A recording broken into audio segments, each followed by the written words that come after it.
Helping Farmhouse. It's on Interstate 15 and Garfield Avenue. Requesting a backup. Stand by. Repeating the location. Interstate 15 and Garfield Avenue.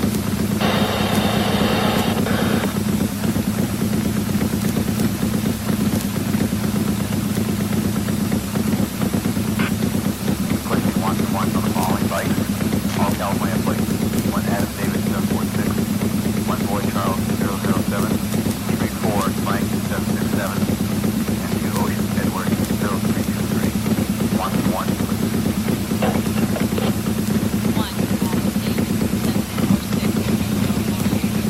The Hells Angels.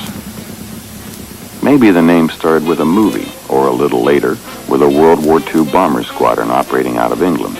When that war was finally over, some of the old crew members returned home to Southern California, where they worked factories and steel mills by day and customized motorcycles by night. Civilian life was pretty dull after the air wars of Europe, and one way of escaping the boredom were weekend runs on those newly chopped Harleys, where the squadron's memory could live on. But first, there was some serious 4th of July racing in a dusty farm town called Hollister. Peace, but not quiet, was restored to Hollister, California today after 36 hours of turmoil created by close to 750 visiting motorcyclists, many of them unemployed returning servicemen. Police said the motorcyclists turned the city's main street into a speed and stunt area as others roared through this little central California valley town of 4,800 people.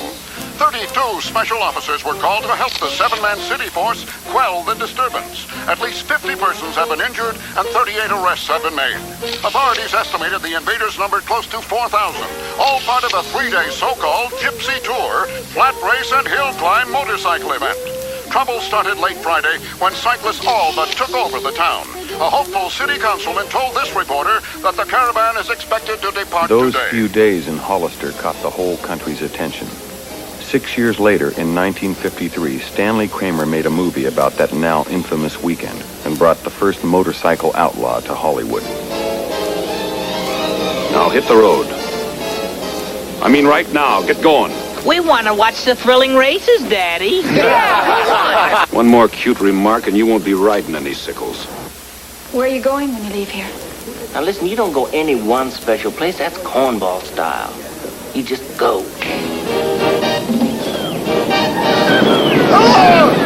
What you doing tonight? Hey! Hiya, sweetheart.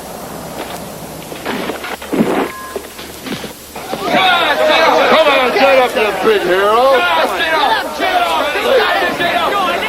Movies. Like a lot of us, this is where we got our first impressions about the Hells Angels.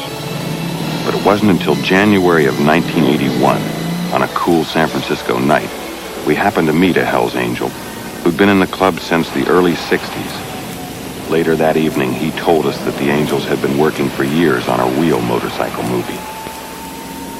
And this time, they were going to tell their own story, their own way.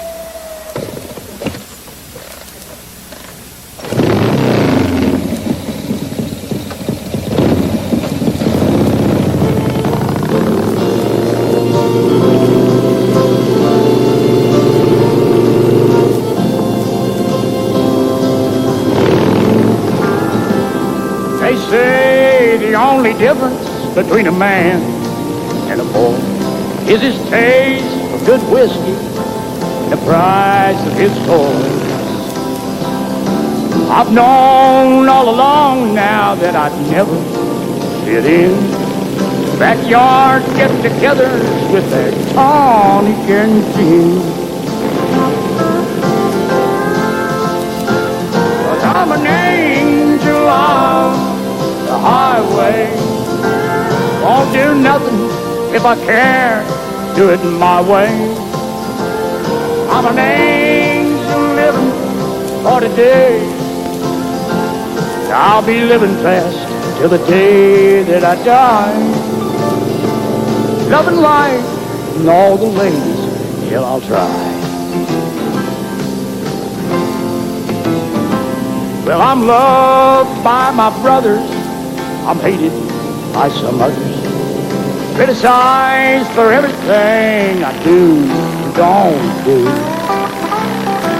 The one thing's for certain, before they pull that final curtain, I'm gonna make them all believers if it's the last thing I do. 'Cause I'm an angel on the highway. Won't do nothing if I can't do it my way. I'm an angel living for the day. I'll be living fast to the day that I die.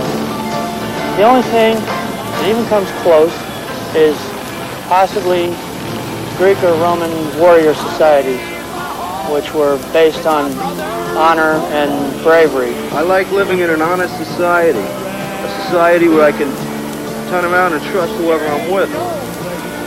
And Hell's Angels is the only place I've seen it. We live amongst our own law. We don't care about society, you know what I'm saying? We don't care about nobody but ourselves. Ain't a man alive at one time or another was wishing he was a Hell's Angel. I don't care whether it's a lawyer, judge, preacher, or what. Somewhere along the line, he's always wanted to be a Hell's Angel. We discovered that this movie started with a Hell's Angel by the name of Sandy Alexander, and we went back east to meet him. But to see Sandy, who's president of the club's New York City chapter, you have to meet a Manhattan that isn't exactly skyscrapers and Park Avenue. Sandy's New York is on the edge of the Bowery, 3rd Street between 1st and 2nd Avenues. It's an old immigrant neighborhood where Sandy says a lot of working class people still live. Here, right, where all the countries are totally against the United States, but here are all the little people, not, you know, statuses like the presidents and the legislature and all that, which hate us, but the little people, right, all want to be Hell's Angels, and Hell's Angels are American, and Hell's Angels are our way of life, American way of life. The first meeting that I ever went to, right, I seen this guy, Clay Wilson, that I knew, right, and he had a Hell's Angel patch on, and I says, oh man, one of the Hell's Angels come around Santa Rosa, and he says, well, we got a charter now. I told him, I said, well, why don't you take me to Mino and join the club, right? And he says, yeah, okay, sure. I just walked off, right? Yeah. And so it's like, that next week, it was like I went out and found out where he lived, and I knocked on his fucking door, right? You know, and I said, hey, here I am, take me to the meeting, you know, and he goes, you know. So we get to the fucking meeting, right? He walks in, right? Sits down at the table, pulls a fucking gun out, right? Cocks it, sticks it in this guy's face and says, you're not the president anymore. I am. Take your patch off. You know? And who are you with? Oh, yeah. I'm the mailman. And then he goes, you can stay. You, take it off. You're all right. And he gets around to me, right? Here I am, a stranger. He's never seen me before in his life, right? And I'm standing in the fucking room and this is going on. You know what I mean? And when I looked, that fucking gun looked that big. That's the meanest motherfucker I ever seen in my life. You know what I mean? I seen him like that. I was like this. I was scared. I really was scared. And he says, who in the fuck are you and what are you doing here? And I went, I pushed myself away from the wall and I said, my name is Rick. I will join your club. I think Hell's Angels are born. I don't think they're made. There's always one youngster in every class that is really a Hell's Angel. He's different from the rest. He's a little rowdier. He's a little more aggressive. He's a little more honest, and he's a little harder to convince. He's a little harder to cram bullshit down his throat. And as he gets older, it gets harder and harder to cram bullshit down his throat. And he comes and sees me and my friends and finds out that that's where he belongs. I got out of Marines in '66, you know. I started hanging out with guys in the Bronx, the road. And I guess right out of Marines, I guess I was just ready for a brotherhood trip, you know what I'm saying? Because Marine Corps, you know, teaches about brotherhood, you know what I'm saying? They brought me down here, they introduced me to Sandy, I became his prospect. I prospected him for him, you know, nomads. And the night he got shot, I was a prospect, and I went to the guy who had the gun, and I got voted the next day, you know?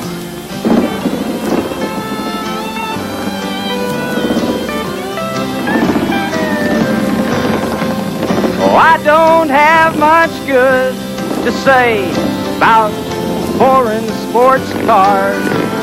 And I don't drink imported beer down at my favorite bar. Just Just give me a corn dog on a stick, or you can shove your caviar. Shit kicking all around American boy, that's just what I are. Let's give me a Harley, let's go for a ride. You'll never see a jap piece of shit between these thighs. Give me a Harley, man will fly. What do you say? Let's ride.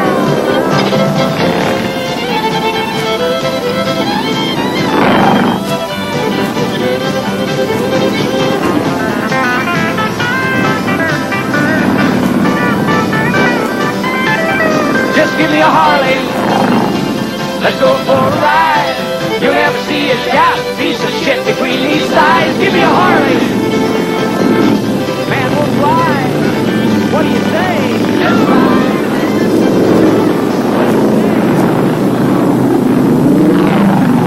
The reason why Hell's Angels grew has been by its leadership and its Sonny. And his vision came true, and we spread all the way, not only from California, clear across the United States, but into, into Europe and different world. Everybody wants to be Hell's Angels.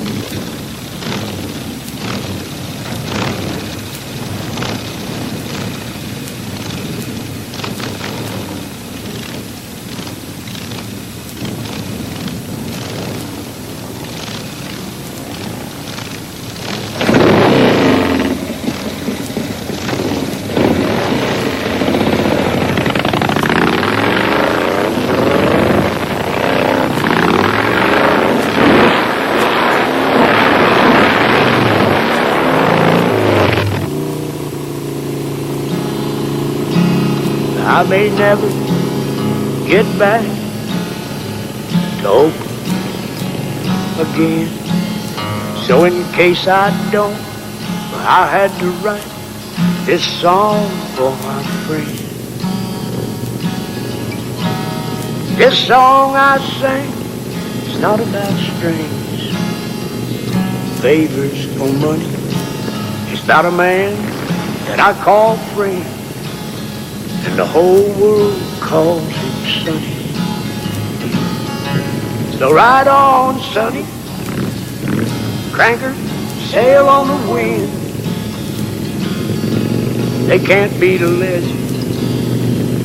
Legends are born to win. Ride on, Sonny, Lord knows I'd love you. Wish you well. Ride into history with your angels of hell.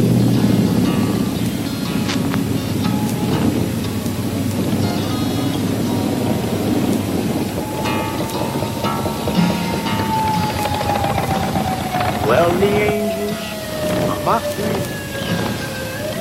You don't know a damn thing to who they are.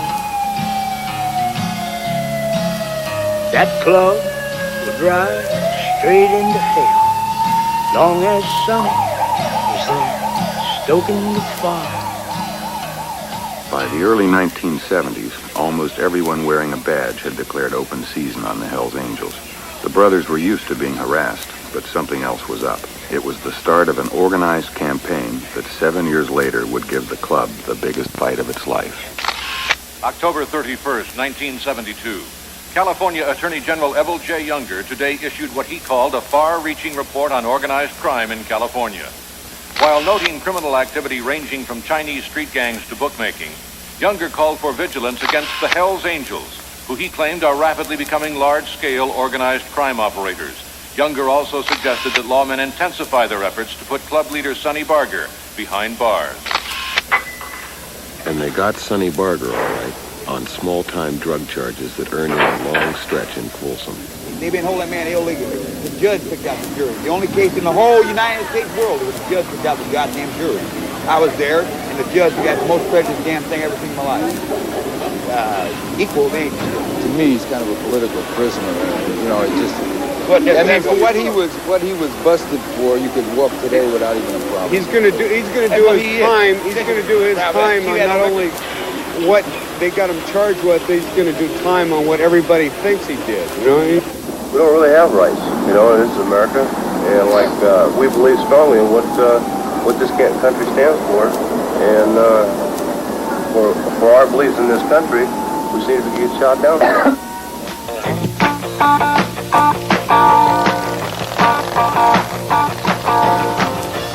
As we worked on this movie, it became clear that club members stick real close together.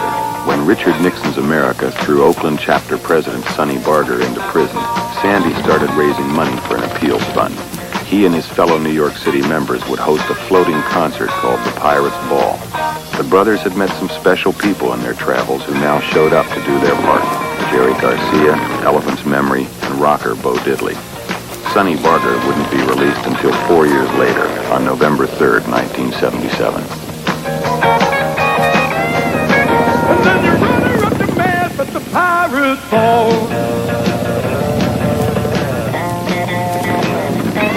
It's the Pirates Ball. It's the Pirates Ball. You come on one and all. You know we're going to the Pirates Ball.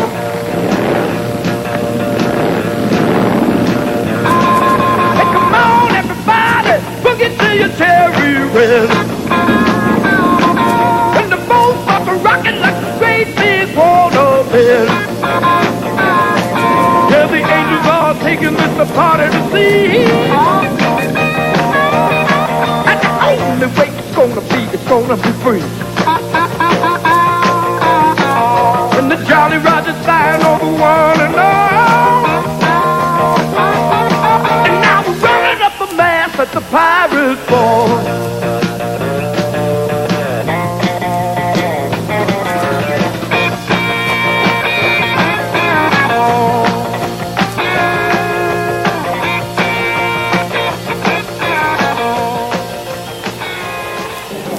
It's free, man, to be out here in the water like the birds. You know, rocking on the boat.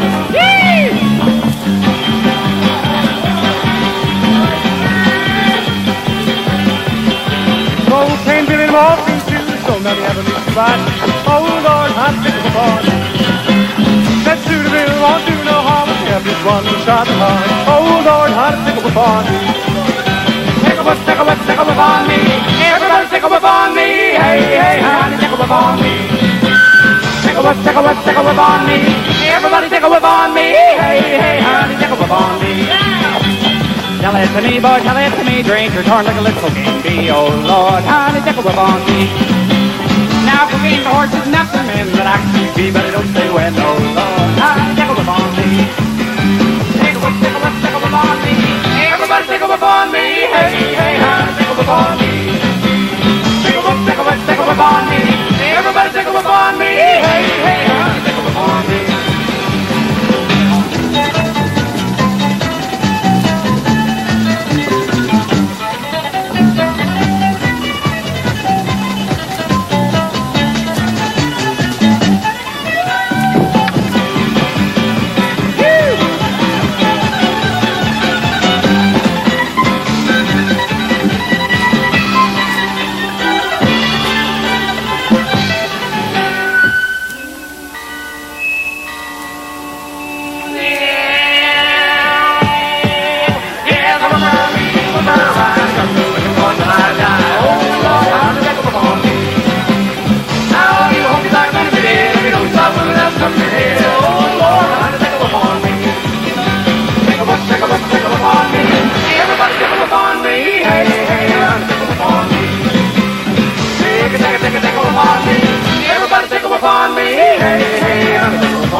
There's a lot of chicks that I know now that really want to get on that boat, you know, and they'll give anything, you know, but they don't know what they're in for. They raped me twice, or actually one did, really. They're not, you shouldn't mess around with them. The this is what the Hells Angels don't do in the garage. They don't take us and put us in a mold and slam the cover on us and open up the cover and pull us out and that's where we're going to be. They don't do that. They straighten us out. They, you know what I mean? They don't mold us like plaster, you know? They just we just learn from experience. 7 years I've been slapped once, and I asked for it.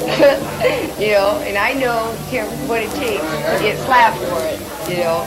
So I do it. It just depends on you and how you are. Right. You know. It just depends how far you push it. I've been hit one time in 4 years by my own man. It was a good one, but I deserved it. If I didn't deserve it, then I wouldn't be here right now. But I deserve all 7 stitches. We're sex symbols, dog, remember? No, none of them sleases, man. Yeah, that's the problem. I mean, they're all sleases, but we gotta get the nicer looking sleases. Where's the heart, queen of the heart? Where's my fucking knife? Oh, okay, that's not my type, but you know what I mean. How you been, Kimmy? Fine. You want to fucking fight? I got a pit bull that can get you. Hey, look at my fist. Where'd you get that? I'm not sorry. You're tugging on me now. I know Superman's cape. I'm sorry. This broad tried to pick me up when I marched in. Or You should see my mother. How old's your mama? You got any money? Hit you with a hammer. You got a mean old way, I tell you. I thought she scratched you. It's the last time she'll do it, I'll tell you that. I hope so. I remember one time this Mexican man threw a pass a mile away. So I went at work, right? She worked in a factory then. So I cruises up and I goes to the job and pick her up. And then I said, she gets in the car and I pulls out my hammer. I said, okay, which fucking Mexican is it? And she wouldn't tell me because she didn't want to get fired, right? And I said, well, I'll just fuck up any Mexican. So some fat Mexican comes out, I want to fuck him up. She says, no, that's a janitor. She said it was that one, you know? So I got that motherfucker, beat him with the fucking hammer. The dude was on his knees telling me about his mother and all this shit, you know? Oh, fuck your brother, man. You know, she got fired. You know, we live like Chinese and Indian days, you know, where the women, they serve the men, you know, do everything for them, make them feel like a man, you know. That's very important. Now, these days, these girls are always out in the street, and they couldn't, you know, cook anything, you know, not even boil eggs and shit, you know. Always out in the street, worried about what they look like and shit, you know. Hell's Angel woman, you know, she's really something, because if she ever left the Hell's Angel, she went with a citizen, man. Let me tell you, that citizen is like, you know, a gift to him that he could get, you know. We are partying here in this Hell's Angel boat to join together this man and this woman in an organic wedding, which is a marriage that fits our way of life, as you will see by its definition. A organic marriage is one between a man of a high rank and a woman of a lesser rank, contracted with the stipulation that neither the wife nor any female offspring of this marriage shall ever inherit or enjoy the rank, title, or property of the husband.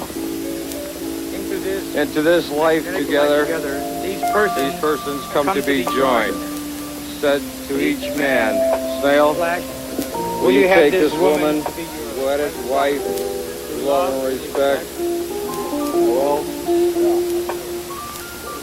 said to each woman, and will you have this Hell's Angel to be thy wedded husband, to live together in his life, honoring him, obeying him, polishing his bike, always dutifully devoting yourself to him, unquestioning his every move, for this is your honor to be his as long as you both shall be. Do you, Kim?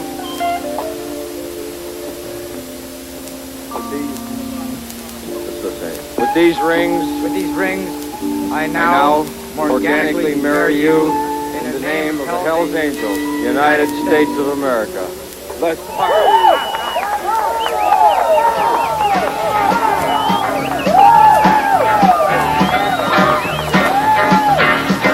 That's alright, Mama. That's alright with you. That's alright, Mama. Any way you do, but that's alright. That's all right. That's all right now, mama. Any way you do. My mama told me, Papa done told me too. That gal you fooling with, she ain't no good to you. But that's all right. That's all right. That's all right now, mama.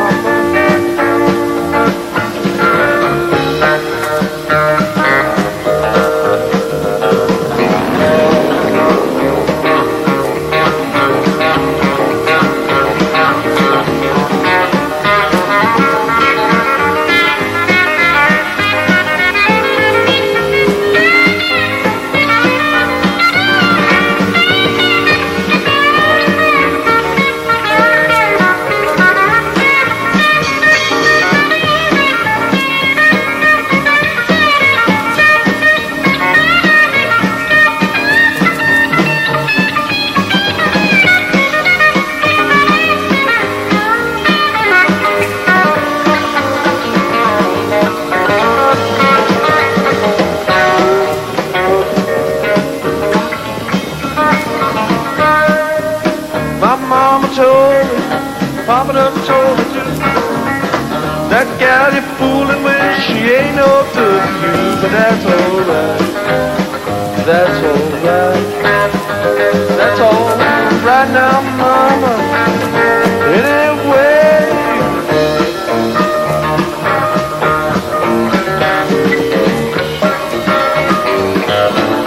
Right now, mama. Anyway.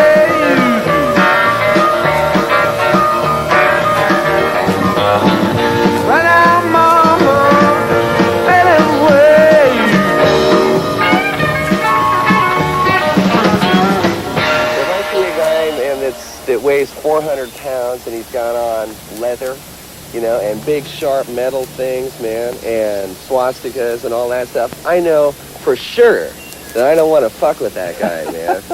You know what I mean? You're absolutely right. And that's cool because that's telling me who he is, you know what I mean? And I have the choice of I'm either going to go in there and make a fool of myself or else I'm going to be very cool. And if that's what's happening, I'll be cool, you know. But shit, is that out front or what? You know? Are you afraid of them ever? Sure. Sure. Why? Because they're scary, man. You know, they're all big, you know, and strong and good in all the violent spaces. October 1976. In Sacramento, California law enforcement officials are continuing to alert legislators about the dangers of so-called outlaw motorcycle gangs. High on their list were the increasingly notorious Hells Angels, whose alleged involvement in organized crime and violence has made them a major target in the current statewide campaign. That's another subject that always pops up when people start talking about the Hells Angels. Violence. The no bullshit, take care of business kind of violence. From what we've seen, the brothers don't go looking for trouble, but they do have what you might call a reputation, and it attracts more than just the law's attention. It seems that somebody always wants to test themselves against the club. Most learn real fast that they should have minded their own business. You know, people don't realize about us is that when we fight somebody, when we get along with somebody, we hurt them. We just ain't street fighters. We're above that. If you remember in the Cleveland situation, there were approximately 100 to 200 members of another motorcycle group called the Breed. And there are approximately 24 Angels attending this show. And apparently they felt that it was, machismo on their part to take on the Angels and deliver them a thumping. You know what? The feds, man, they knew it was set and brought up in court. Yeah, they knew that there was a big plan to jump Hell's Angels. There was about 215 motherfuckers, about 25 of us. If we were expecting, somebody coming, we would, we would have made the odds so even, would have wiped them all out. still with 24 Hells Angels there, right? We put 29 of them in the hospital, killed 4 of them, right? And, you know, they killed one of our brothers, and a lot of my brothers were wounded, but you know what, they split. And the interesting thing was that, in my opinion, although we didn't defend out there, that it seemed to me that the 10 angels that were arrested had a valid claim of self-defense here.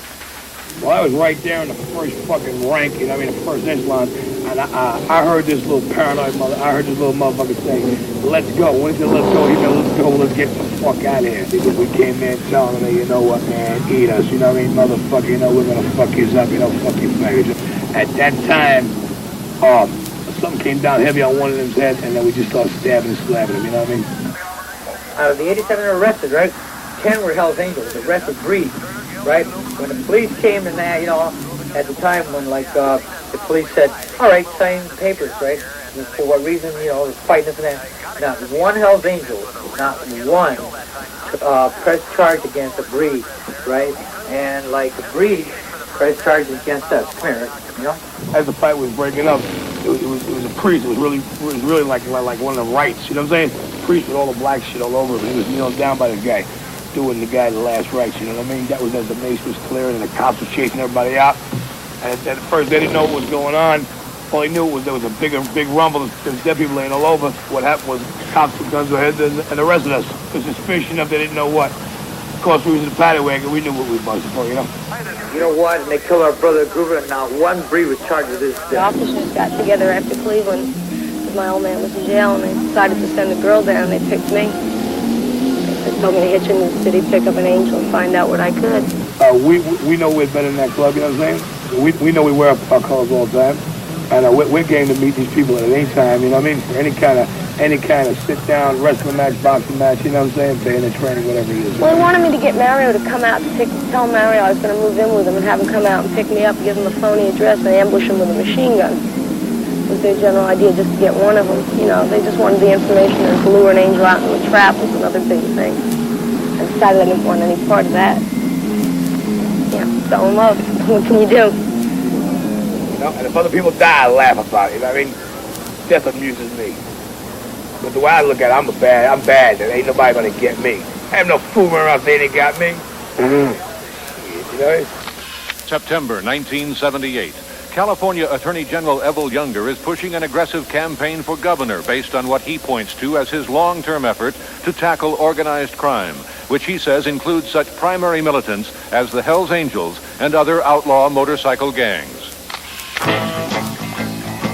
This is a dedication to my bosom friends, my buddies, my brothers, or whatever.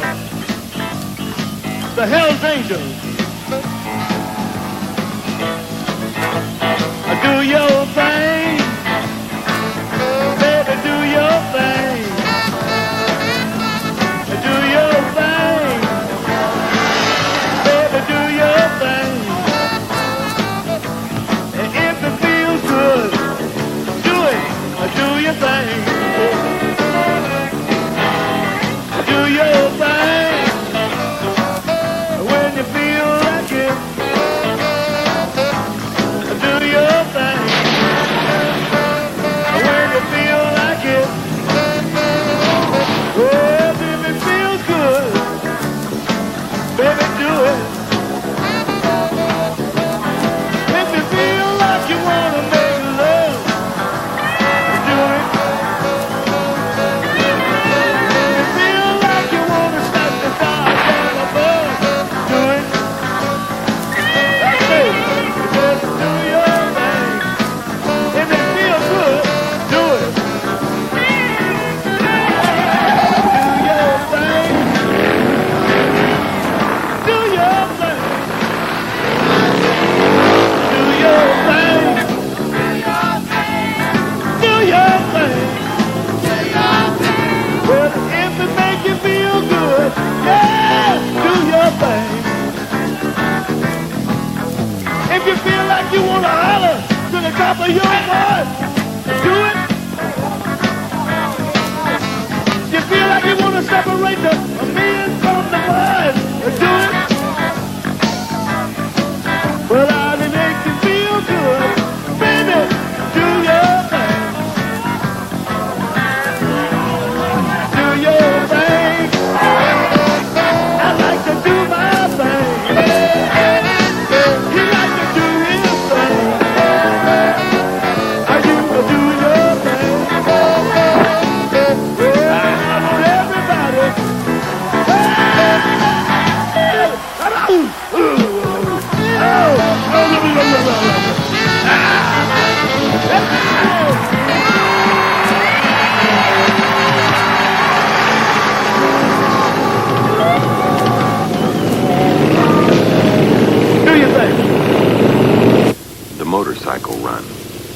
Seems like it hasn't changed much since that 4th of July weekend in Hollister decades ago. But now the run is a club tradition that gets everybody together for destinations like Big Bear, Bass Lake, Laconia. You remember that motherfucker over there? That field? 68, that's where we had the first run, boy. Where are we back to cops off down there? Back to cops, everybody else. There's only state police. There's only 20 Hells Angels there, and there was over 2,000 outlaw bike clubs invited to that run, you know. We found out who was who. You know, not by Beauregard people, just by partying with them. You were wrong. If you don't tell any person, they're going to shell out. I know I said that. No, it was my sentiment. That's why I can't get it. That's what you said. Paranoia is a strange trip. I've seen people that could have it together, you know, on their front scene or whatever, but when the chips got fucking deep, man, they turned to buttermilk, you know? Look at little pride and integrity. I mean, you heard about giving shelter? I mean, ow! I mean, hey, you check it. You check that motherfucker. He's only got 2 stab wounds in his side. The one above his ear. The one above his ear went from down here to over here.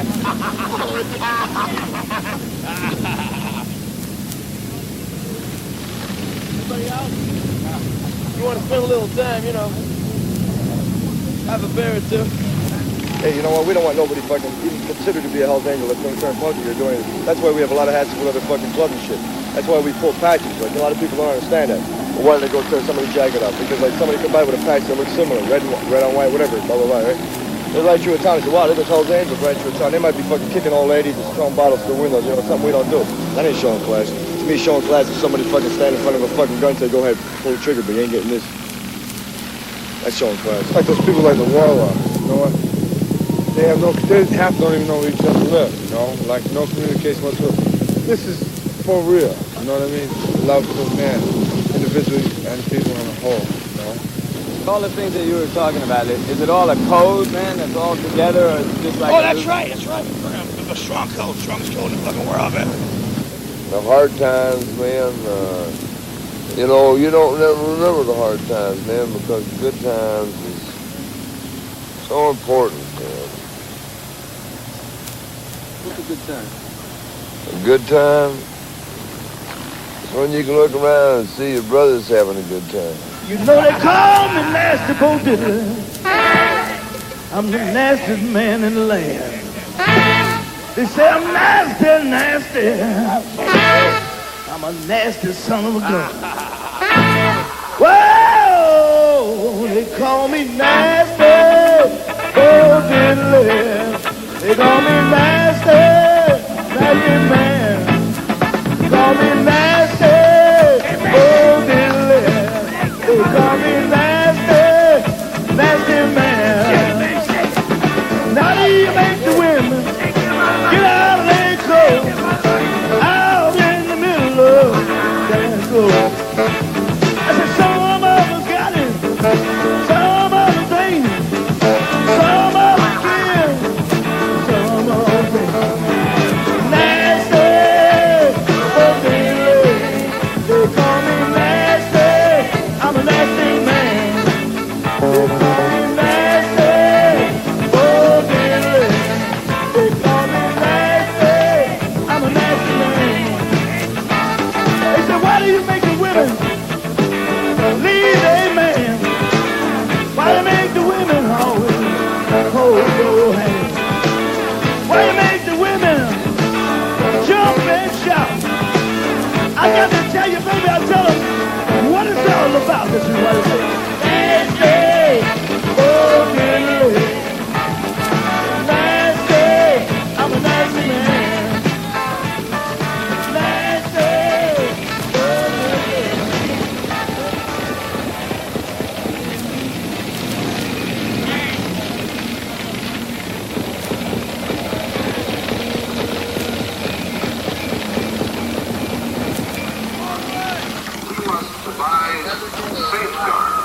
For the sacred identity of each and every American. To protect personal freedom and individual.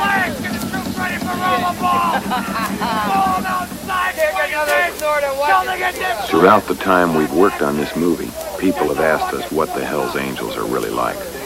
We tell them that one thing is for sure. There are as many answers to that as there are Hell's Angels. We have a high code, morals, right, among ourselves. I mean, you know, like, and total respect for one another. Me and another Hell's Angel can stand up 100 people because I know that man's there. Maybe we'll get killed, but you know what? We're going down fighting. You know what? Our man, all Hell's Angels are men. You know what? There just ain't many of that running around. We have the true form of what America's about. We're it as far as we're concerned. We are the elite of the elite. I had no trade whatsoever, except for Hell's Angels. I guess that'd be a trade. Come on, Howard, we know you're a rough. But I had no trade, you know, and therefore I will be in jail sooner or later, one way or another. On June 13th, 1979, federal prosecutors in San Francisco put the final touches on their plans to nail club members on alleged violations of federal racketeering and conspiracy laws.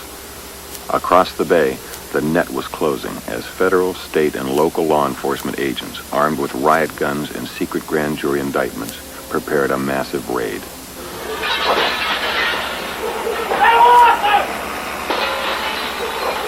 June 13th, 1979. In an early evening raid, more than 200 federal officers armed with sawed-off shotguns and automatic weapons executed a simultaneous three-state sweep of Hell's Angels and associates. The roundup, which resulted in 22 arrests, began immediately after a secret federal grand jury returned indictments charging club members and associates with violation of federal racketeering, influence, and corrupt organization laws.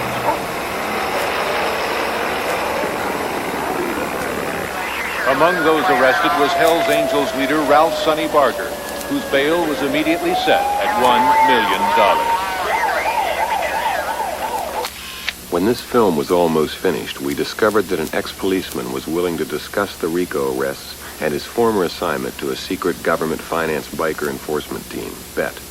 In a suburban Los Angeles television studio where he would attract little attention, we asked Scott Barnes about his own background and just exactly what BET was all about.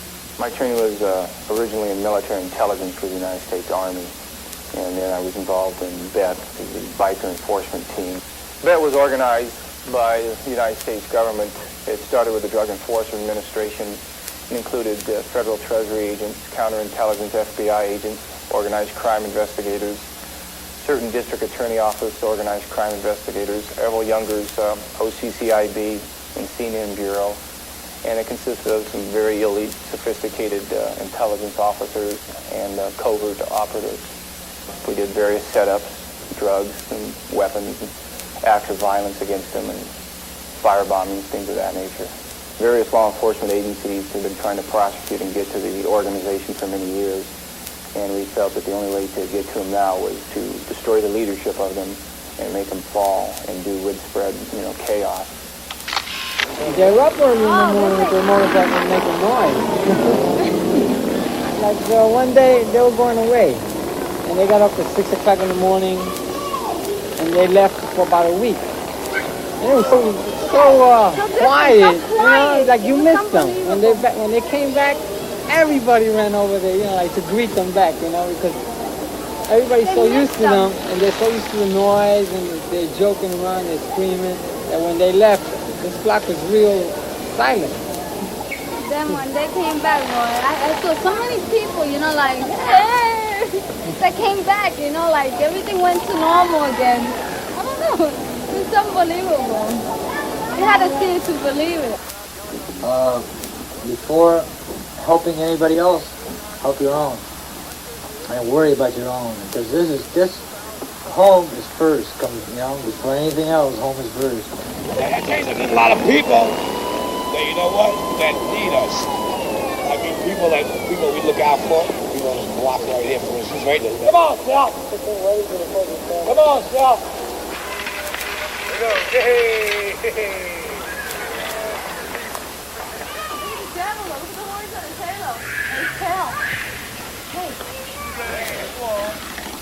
Yeah, screw it in. Get back here, Jessica.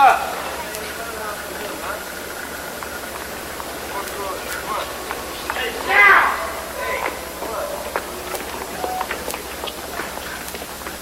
Sayed, he told me, I How long you live with? 24 years. The head angel is bother you? It don't bother me. What your name? What your name? Juan A. Guzman. Okay, sign my name. It's okay. He tried to get the name, the whole Spanish people over here about the head angels. It bothered me. But nobody can sign and say something different because the head angel, he help the Spanish people. They help. Because somebody's gonna try to rob and call the head angel. The head angel will hit it right away. Little tiger wants to go for a ride. Come on. For a ride, Bert? Yeah. You want to go on the bike? Oh, he knows how to do it. Come and give it gas, bro. Let's see if he knows how to throttle it. I'll be truthful with you. If I was Vinny's father, I think it's a bunch of screwballs. But being Vinny's father, I can't think that way. But, however, for as much as they look like they're around for no good, they can do more good than harm. There's no crime being committed around here, which is good. What's that? They demand a lot of respect. Hey, Bert! They're all on their own. You know what I mean? If I was, that's what I think. But I mean, I don't like to say nothing because I feel that I'm being partial because I have a son. One thing I like about them, none of them are on dope, you know? September 1st, 1979. Workmen are putting the final touches on a Hells Angels courtroom that has been specially remodeled to seal off spectators with bulletproof plexiglass walls.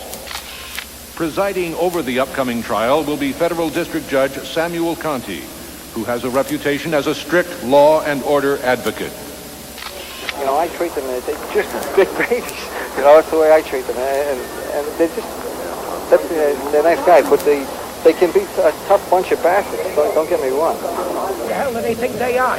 Yesterday they were going like hell with fireworks. Nobody came over here to do anything.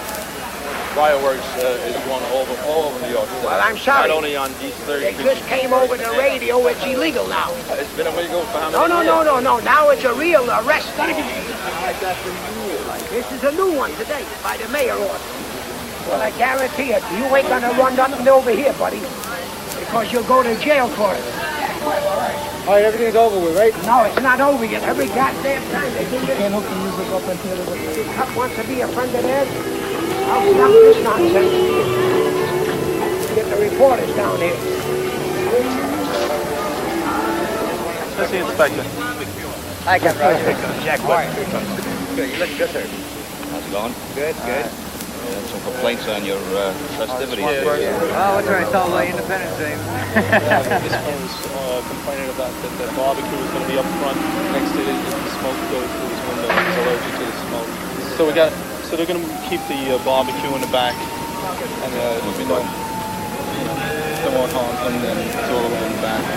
I want to see you. Come in. Just come over here, sir. Yes, good. Someone's got to have a heart attack, you know? Seriously. I understand he's an old guy, you know? That's shit. They had this thing over here again, and then over here, the smoke came in here, and then I had to call the fire alarm, and then I was laying unconscious on the floor. Yeah.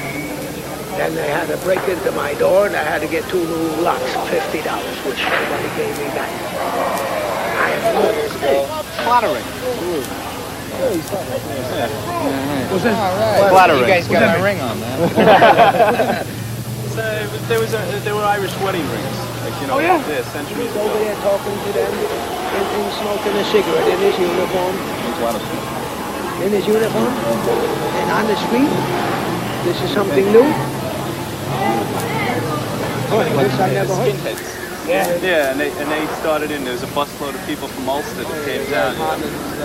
Well, they don't do anything. They just hang around. They shave their heads, but now the hair's starting to grow. So now they wear the trousers like up like this and wear leather jackets. Look, I'm just telling you, if something happens to me, these are the people that are responsible. I'll make sure nothing. Now, this is going to be removed right now from this here. Understand? Otherwise, I can take that in the back. They're going to take that down and move it to the back. Okay, Mr. All right. All right, Sandy, take care. The place was rocking so fine. The funky smell of perfume and wine. The band was cooking real good. Then I turned around to the very good young soul man flashing his eyes. He got me singing, I was hypnotized. And when the show was done, he took my number and began to run, saying, "Don't let the dirty business get you down. It's only life and it goes round and round. Don't let the dirty business get you down. It's only life and it goes to the names of fans on the wall. Half empty bottles and long-distance calls. I've seen it all before. The whole bus in the bathroom floor. Someone is hanging around. He wants to buy some love for sound. Every way that sing his song. The one who thinks that he can sing along to. Don't let the dirty business get you down. It's only life and it goes round and round. Don't let the dirty business get you down. It's only life and it goes round and round and round.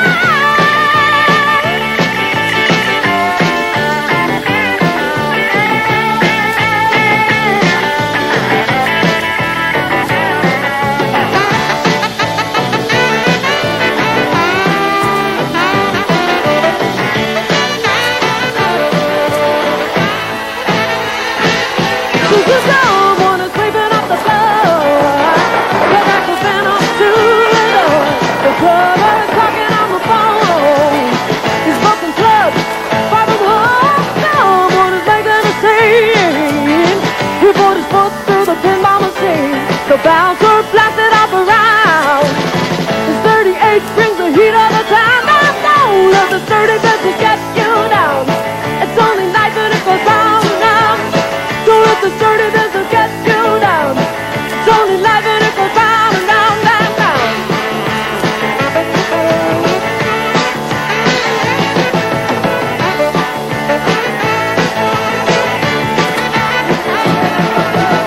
You gotta let it go around. It's got to go around. Just let it go around. It's got to go around. Just let it go around.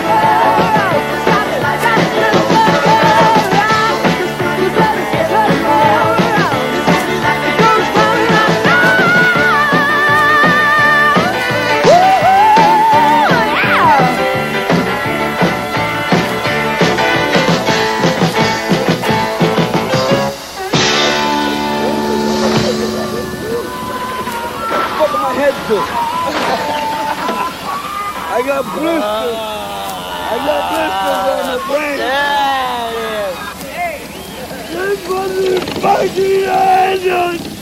Boy, got blisters popping all over my motherfucker. October 4th, 1979. The federal court trial of Hell's Angels Motorcycle Club members got underway today in an arena of strict security. U.S. Attorney G. William Hunter and Assistant U.S. Attorney Robert E. Dondero have told reporters that the government will attempt to prove that the motorcycle club operates an extensive and highly profitable drug business. The Hells Angels is an organization, a group of people that get together to ride motorcycles and have fun, go to parties and do whatever. Now, because... whatever, that may be the problem. Well, what I'm just getting at is because certain people in the Hells Angels have committed crimes in the past does not make the organization a criminal organization. No more. We asked Barnes just how much power Bet really had. Bet had no limits in the aspect that we had a free hand financially and intelligence-wise to do anything we wanted to with two or more people's approval, myself and let's say one other or another agent. And I felt they put into you enough that they're bad guys.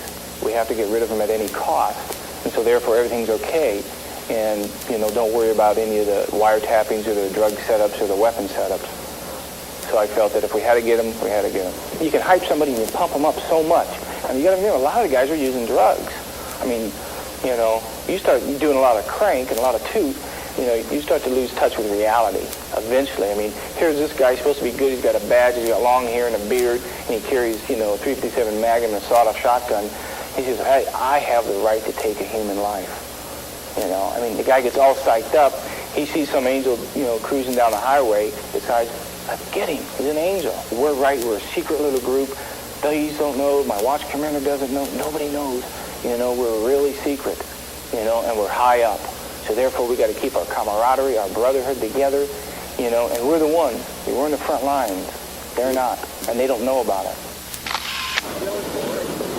The Hells Angels have quite a mixed reputation, with a lot of people seeing them as racists. We asked Sandy if this was true of the club.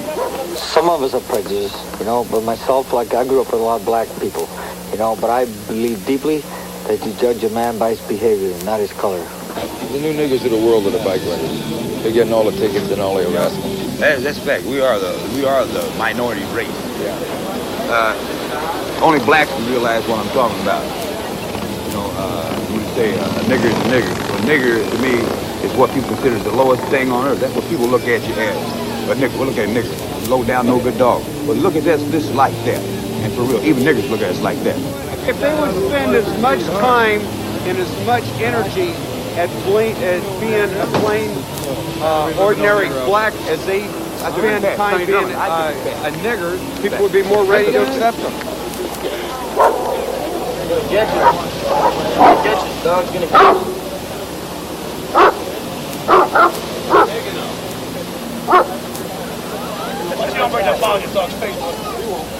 Have you ever noticed all our clubhouses are right in the darker section of town? Have you noticed that?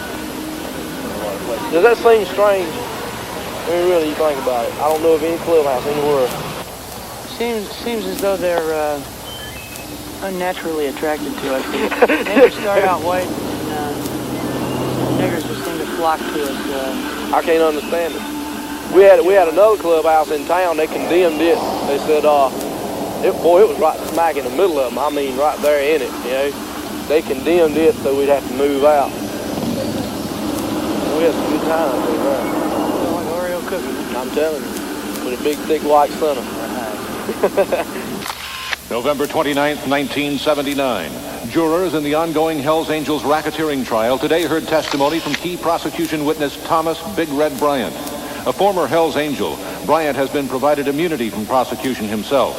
Defense attorneys are attempting to find out whether Bryant has been paid for his appearance at the controversial trial. Many of them have these swastikas, SS, Geheimische Staatspolizei, and all sorts of outlandish insignia on their jacket. This is an SS patch. It's an original one. It was a gift from a brother. And it's got a lot of bearing. It was a gift. You know, what it meant at the time, it was the elite of its core. No way can I see us relating to what happened in Germany during the Second World War. You know, you say we're fascistic, we're anti-Semitic or whatever. Well, I guess I'm the proof that we ain't. You know, because I'm Jewish and I sure ain't a fascist and I sure ain't anti-Semitic because I don't hate myself, you know? One of my brothers. You know, I don't give a damn what it means as long as a brother gives it to me, I want to wear it. My brother's wearing it. I said, shit power. And I had to open his patch and show me the W-I and the W-H-I-T. So it's white power. Okay, yeah, that's where it belongs anyway. Yeah, well, but what's that got to do with a swastika? Don't fuck up, will you? Hey, it started a long time ago, you know what I mean? What? Oh, yeah? Then it would say German power, wouldn't it? No. White is right. Watch out, here comes Wild Bill Hiccup. Might be beautiful, but motherfucking red is way ahead, man. I don't see why we can't all live in this society. So let's quit trying to cram each other down each other's throats and trying to make us accept things that we don't want to accept, you know? My first reaction was, well, you know, these are potential Nazis, little fascists. But it's not true. Show us respect, you get treated with respect. You act like an asshole, you get treated like an asshole. As far as what my religious beliefs are Hell's Angels. That's my religion, my way of life, my profession, everything.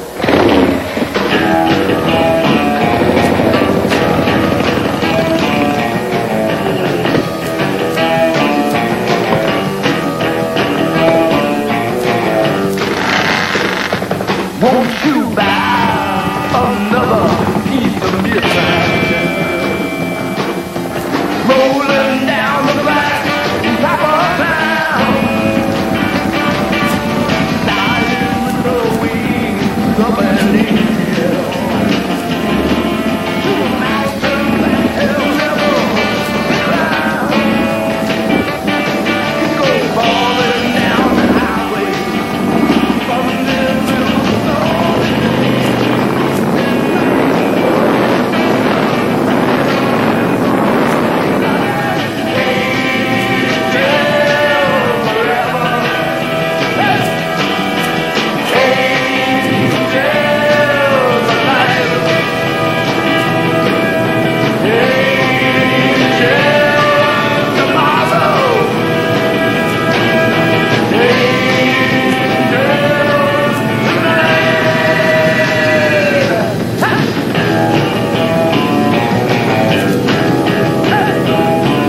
Little Bill was a special gift to us, man. Little Bill was a magician. It seemed like he was just too pure for this world. He stood up for himself. The guy wound up fighting 3 guys who had a horn on him for him. He jumped off his bike and he fought these guys instead of running. And they got so scared behind it that they shot him in the head. Blew his head off because they just, they couldn't face that this guy, they beat him down and they couldn't beat his spirit. And he was taken away from us by some slime, some fucking lowlife.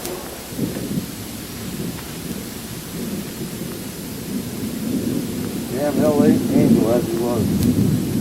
He was gonna find a man who was a very proud man who never lied. Shame. We lost a brother. A lot of us didn't really get to have time to get to know him. For a short time. He was gonna Hell's Angel all his life. That's just the way he felt.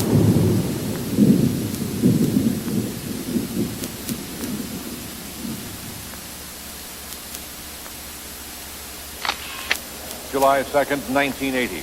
The federal government's year-long effort to destroy the Hells Angels Motorcycle Club collapsed today when jurors were unable to reach a verdict in the 9-month, multi-million-dollar trial. Leader Sonny Barger and other club members were acquitted of racketeering charges, but government attorneys pledged they will retry the case once again. Looks like the case is falling apart. I don't know what else to say. There's a lot of people still over there. They need to get out there. It's been 14 months and they haven't proved a damn thing, and they're not gonna. I think everybody in the jury room felt that the government witnesses were rather despicable, or beneath contempt, actually. August 6, 1980. Charges of conspiracy against Sonny Barger and his wife Sharon were dismissed today in what prosecutors called the best interests of justice. Racketeering and conspiracy charges against 10 other defendants in the trial were also dismissed, but federal attorneys are preparing to launch yet another prosecution of the remaining club members. Under the RICO law, the efforts of the government were to take a high-profile group such as the Hells Angels, a group that has notoriety, and use the RICO law to make bad law in the future. The RICO law, as used in this particular case, generated abuses of search warrants where the government went into homes looking for, quote, indicia, unquote, of membership in the Hells Angels.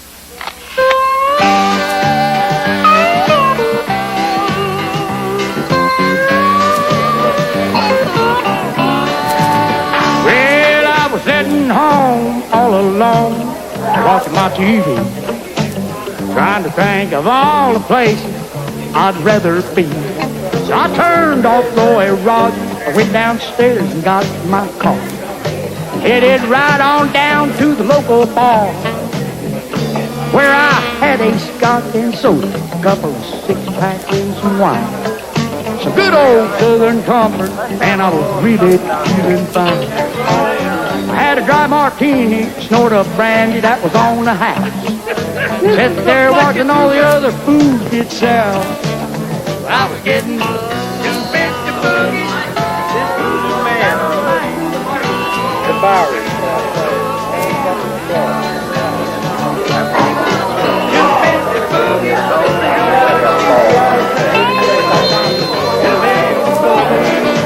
I ever arrived at the club again. Well, I lifted up every head just to see if I could see who was wearing sweet perfume and sitting next to me. Pretty lady with hair gold was giving me the eye. I had to give it to that good old college pride. But I was getting too bent to boogie. All through was dynamite.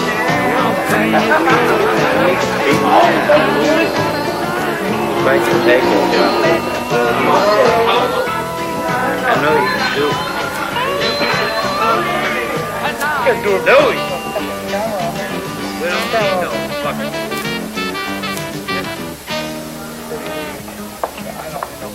Yeah.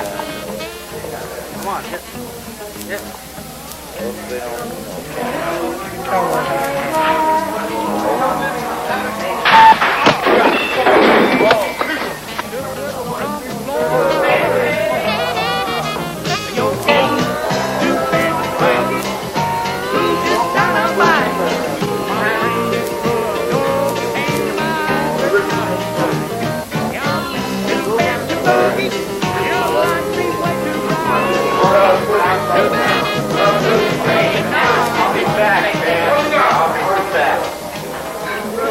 Prime example, hang out in New York City.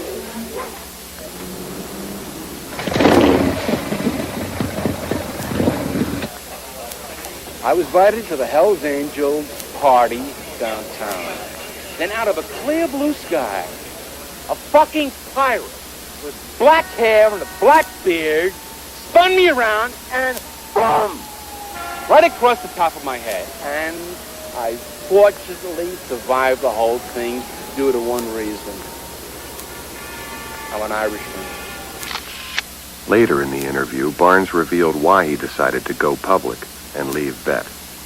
I left Bet after several killings had taken place because of Bet operations, and I'd become a Christian, decided that I was going to leave, and the government says make sure that everything is destroyed. All your tapes, your wiretaps, the photos, everything. And they set me up in business in Northern California, and then my house went down and all the evidence they thought was destroyed, and I knew that they were after me, so therefore I decided to let the truth be known. I'd been following the trial, and they had kept me as a secret informant in the back of all their paperwork. So I came forward and brought all the evidence with me and took trial. October 14th, 1980. Under the eye of federal judge William Orrick, the second racketeering trial of Hells Angels members got underway in San Francisco today. The USA always had a fear that either I would come forward, one of the other agents that was deeply involved would come forward and tell the truth. The truth would be that it was a conspiracy with law enforcement agents to, in fact, use clandestine, covert, illegal means to destroy the Hells Angels that had been caught. January 12th, 1981. Hells Angels defense attorneys today called for the admission of testimony from ex-policeman Scott Barnes. A former undercover officer, Barnes has told lawyers and reporters that he once served on a government-organized and financed biker enforcement team. One of the things that amazed all the attorneys who worked on the Hells Angels trial was the government infiltration of the Hells Angels over the years, dating back from approximately 1965. going all the way through the present day as far as we know. You know, one of the things that's amazing about it, here are people that seem to be outlaws to our society who show a tremendous loyalty towards the government of the United States, are willing to lay down their lives in defense of the government of the United States, regardless of who's in power. Sonny volunteered as to go to Vietnam. 1965, wrote a letter, and it was refused, never even answered, right? They didn't have the courtesy to answer his letter. He volunteered. A sick guerrilla team to go over there and take care of business. It was beautiful, yeah. And like, and I got told, right, that it would have made us too strong in the people's eyes. That I can't understand, is because, you know what, we're Americans. And you know what, like, whatever anybody says about us, you know, we know what's right, right? And like, we chose our life, and we don't snivel. And all we wanted to do is show, you know, like, you know, when one of our brothers goes to jail, we don't want him, we don't forget. And you know what, and like, if an American goes to war, and he gets caught in a prisoner of war camp, right, we don't want nobody else to forget him either, right, because he's an American too, you know. This country is in such a paranoid state. Every organization, every group is so fucking afraid of every other group. You got the CIA afraid of the FBI watching the CIA. Every politician is looking at the other politician. It's like, it's just about the perfect chance for communism to keep creeping into this country by breeding distrust amongst Americans. That's how they took over every other country. And if we don't get our shit together, that's what's going to happen here. I'm just wondering if they would give up their mode of dress and riding around in motorcycles and so on, whether or not they wouldn't be respected members of the Republican Party or Conservative Party. I'm not kidding. Because their philosophy vis-a-vis what government ought to be and so on is really almost right-wing in that respect. It's not fascist. I'm not saying it's fascist. I would say Goldwater branch of the Republican Party. I would say that if Goldwater ran for president, I wouldn't be surprised if down deep in their heart they wouldn't support him. I believe in this country, and it needs a lot of work. You know, Watergate's an example, but basically, I think that this is the only system that we can exist in the world today. I'd have to support it. 2 years after that interview, Fu Griffin was released from Folsom. He got together with Hell's Angel Deacon Proudfoot to start a country and western concert promotion business named in memory of their dead brother, Charlie Magoo.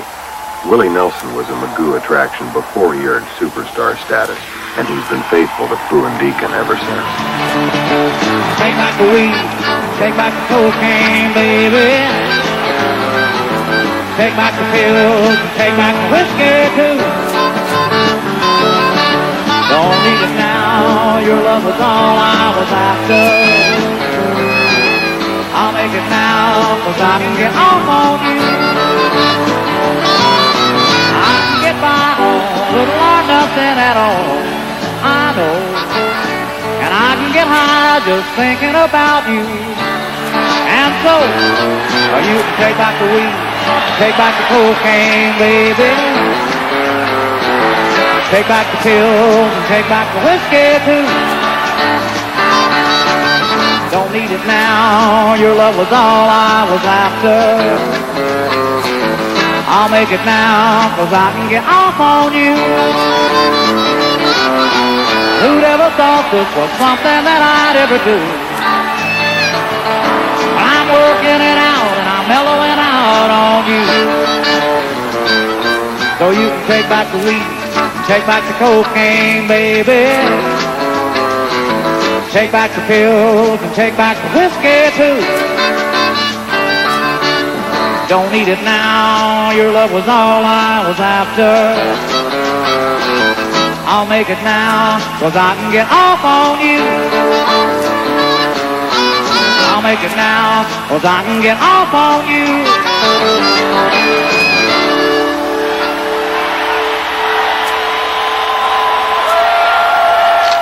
February 25th, 1981. A second conspiracy and racketeering trial against Hell's Angels members ended today after jurors reported they were hopelessly deadlocked. U.S. Attorney G. William Hunter told reporters that he would not seek a third trial after noting that the interests of justice had been served in what observers say is the longest and most expensive federal prosecution in history. You know, it was 9-3 both times for acquittal, and it just shows that they didn't have a case. It was really lousy. We're talking about $10 million of taxpayers' money, talking about a series of paid informers. I think under the circumstances, we did what we thought was right, and I have no regret for having done that. I mean, if we waited for the next rape to come up, the next scheduled rape, or the next scheduled Altamont, where we all got together and decided to go knife a nigger, just because he happened to be shooting at us, it'd be pretty boring. I mean, you have to be pretty patient, and we're not notoriously patient. But they either have to put up with us or kill us, because they can't ship us anywhere, nowhere else to take us, and they goddamn sure can't talk us into quitting. Shoot us or get used to it. If you decide to shoot us, you better get everybody in the first shot. That's right. They shoot one, and they've got 10,000 shots coming back at them, so they better be ready to fight. They start to tell us there ain't going to be no Hell's Angels. They better get it on. They get my gun until they pry it out of my cold, dead fingers. I ain't taking my patch off until they take it off my body. You know what I mean?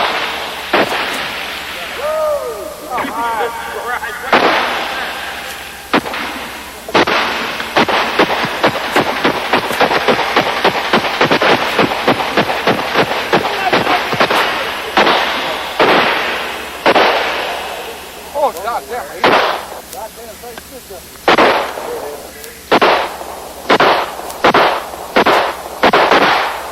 get it, Frank!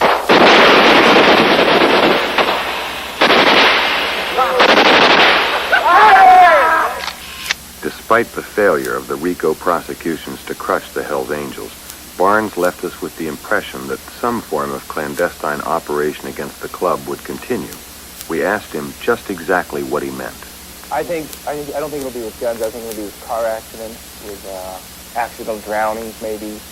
You know, they're going to do it a more sophisticated, more in-depth intelligence. You know, let's say to find out this guy's going to be riding his chopper, you know, through this, you know, park or whatever. Find out something that's pretty solid. Set him up for an accident, you know. That looks like a motherfucking bomb, don't it? You know, when I was in the Marines, I seen a motherfucking bomb like that. No shit, man. Like an infrared thing, you know, you aiming at people, man. Like right now, there could be some dude aiming at us, you know, on an infrared. You never know, man. All you hear, man, is a little gunshot, and that's it, man. Drop the smoke. If you had not have fallen, and I would not have found you, angel flying too close to the ground.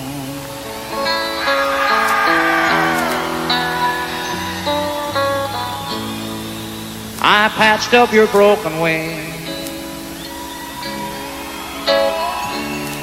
and hung around a while, trying to keep your spirits up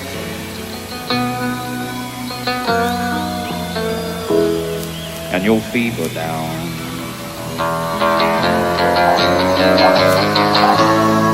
And I knew someday that you would fly away,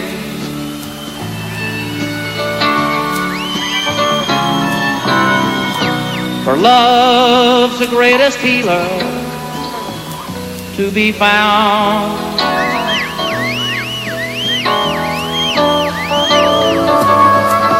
So leave me if you need to, I will still remember. Angel flying too close to the ground.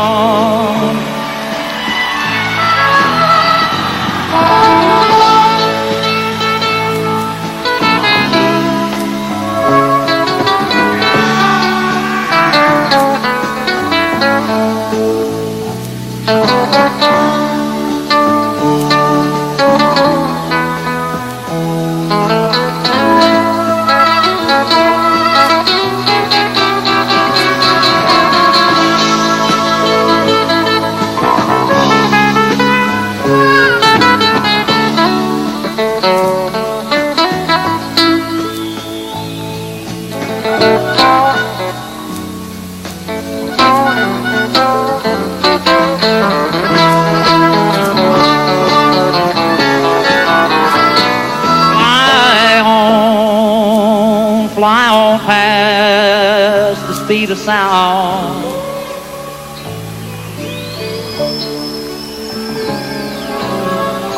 I'd rather see you up than see you down.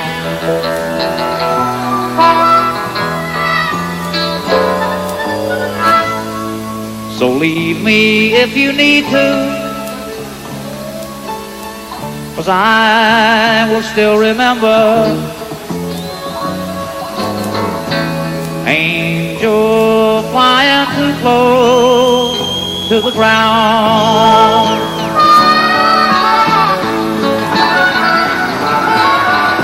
Leave me if you need to, 'cause I will still remember. The greatest pleasure in life is doing what people say you cannot do and doing it with the people that you love. To the ground.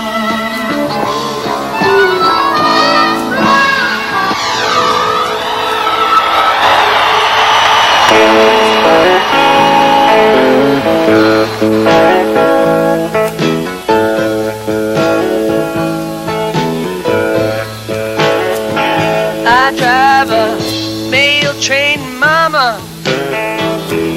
can't buy a thrill.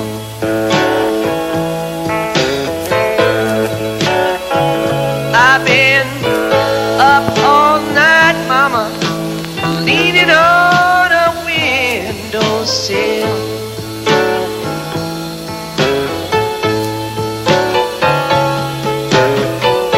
If I die on top of the hill,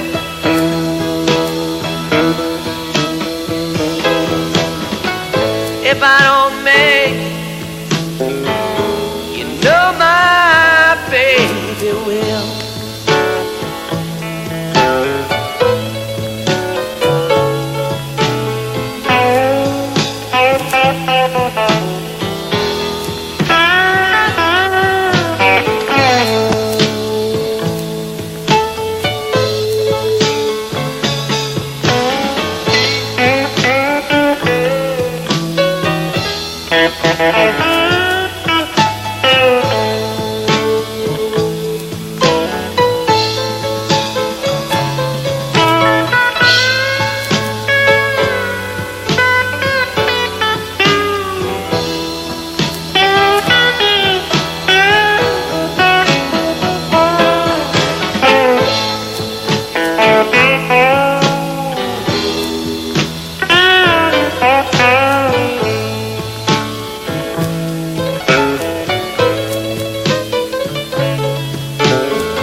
When the time is coming,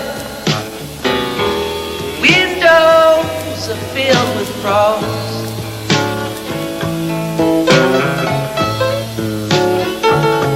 I tried to tell everybody, but I could not get across.